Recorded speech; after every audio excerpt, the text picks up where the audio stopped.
बहुत ही important question बनता है, फार्मर्स को सब्सिडीज देनी चाहिए कि नहीं देनी चाहिए। सब्सिडीज का मतलब होता है benefits given by the government, cash benefits और non cash benefits. Cash benefits मतलब पैसे दे रहे हैं, नॉन कैश बेनिफिट्स मतलब कंसेशंस दे रहे हैं कि आपको 5 साल टैक्स नहीं देना पड़ेगा, आपको फ्री इलेक्ट्रिसिटी मिलेगी या 50% डिस्काउंट मिलेगा इलेक्ट्रिसिटी बिल पे, तो आपको फर्टिलाइजर्स मिलेंगे सस्ते में, कि मार्केट में कोई चीज 100 की है आपको 50 की मिलेगी, तो सब्सिडाइज रेट्स पे मिल रही है।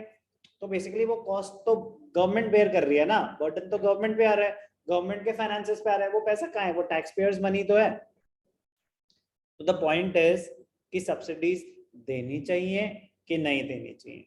तो there will be points in favour of this comment और आर्ग्यूमेंट, और there will be points against this argument. तो हमें दोनों पता होने चाहिए। पहले अंडरस्टैंड करते हैं सब्सिडी है क्या। Subsidy in context of agriculture, हम किसकी बात कर रहे हैं, एग्रीकल्चरल सेक्टर की। तो subsidy in context of agriculture means that the farmers get inputs at prices lower than the market price. Market में कोई चीज चल रही है तो उससे सस्ते में मिलेगी आपको, गवर्नमेंट देगी आपको।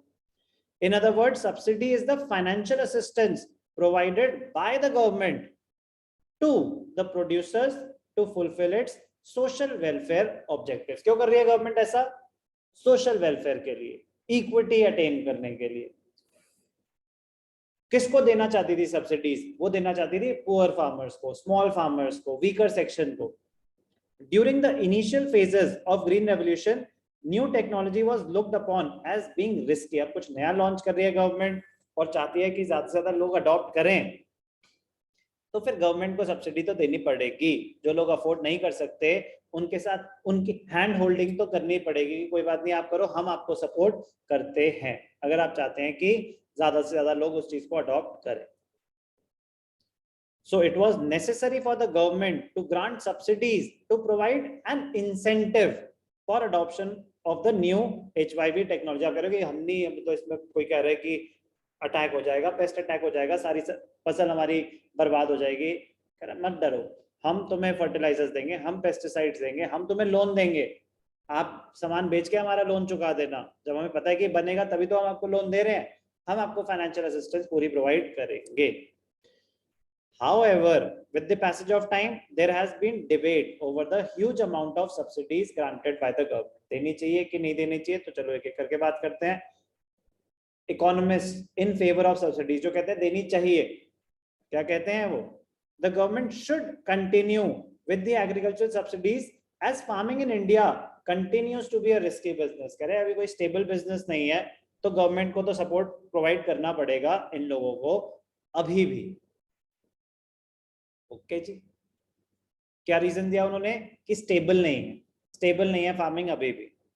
Majority of the farmers are very poor and they will not be able to afford the required inputs without the subsidies. कह रहे मेजॉरिटी लोग तो पुअर हैं, वो इनपुट्स अफोर्ड ही नहीं कर पाएंगे विदाउट सब्सिडीज।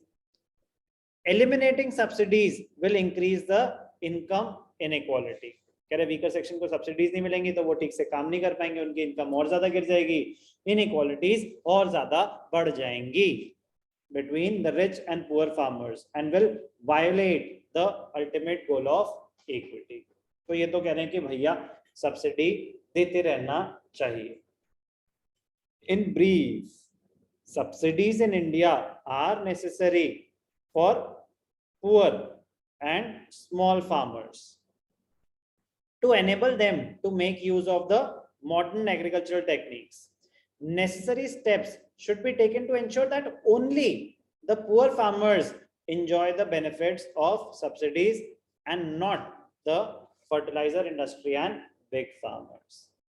कह रहे देनी चाहिए बट सिर्फ और सिर्फ पुअर फार्मर्स को देना, तो चाहते थे पुअर फार्मर्स को, बट इंडिया है, हर एक सिस्टम में लूप होल्स होते हैं, तो एडवांटेज ली फर्टिलाइजर इंडस्ट्री ने, बड़े बड़े मैन्युफैक्चरर्स ने, फैक्ट्रीज ने, और सब्सिडीज उन्होंने भी अवेल करी, बड़े बड़े फार्मर्स ने भी अवेल करी। कह रहे फिर तो पैसा वेस्ट हो रहा है, जो अमीर है आप उसको सब्सिडी दे रहे हो, क्या उसको जरूरत थी सब्सिडी की? कह रहे हम तो गरीब को देना चाहते थे, वो गरीब बन के आया। बात समझ आई? लूप होल्स का फायदा उठाया गया। तो इकोनॉमिस्ट अगेंस्ट द सब्सिडीज। कह रहे भाई साहब आपने बोला कि हमने कोई चीज नई लॉन्च करी तो इंसेंटिव देना समझ आता है। नई लॉन्च तो 1966 में करी थी, 2022 में थोड़ी ना वो अभी तक नई होगी। तो जब हो गया 2-4 साल उनको दे दिए स्टेबलाइज होने के लिए, अब तो जो लो इनकम ग्रुप थे तो उनकी इनकम तो बढ़ गई होगी, अब तो वो फाइनेंशियली स्ट्रांग हो गए होंगे। अब क्या उनको जिंदगी भर सब्सिडी देते रहोगे? अगर एक बार आदत हो गई सब्सिडी की तो आपके पास तो कोई मोटिवेशन ही नहीं है। क्या होगा साथ अगर फेवरेबल क्रॉप नहीं हुआ तो नहीं दूंगा मैं लोन वापस, तो ऐसे तो काम नहीं हो पाएगा। According to some economists, subsidies were granted by the government to provide an incentive for adoption of the new technology।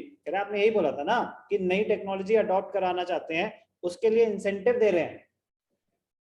So after the wide acceptance of technology, जब हो गई तो लोगों ने यूज करी और उनको उसके फायदे समझ आ गए कि बेनिफिट हो ही रहा है उनका, subsidies should be phased out, धीरे धीरे वाइप आउट हो जानी चाहिए as the purpose had been served. Subsidies तो एक तो ये था, कह रहे हो गया ना तो क्यों नहीं बंद करी। दूसरा, subsidies do not benefit just the poor and small farmers. Target group तो यही था ना, स्मॉल फार्मर्स, पुअर फार्मर्स को हेल्प करना। Benefits of substantial amount of the subsidy go to the fertilizer industry and prosperous farmers. तो purpose ही defeat हो गया। Therefore, there is no case for continuing with subsidies as it does not benefit the target group, as it is a huge burden on the government's finance.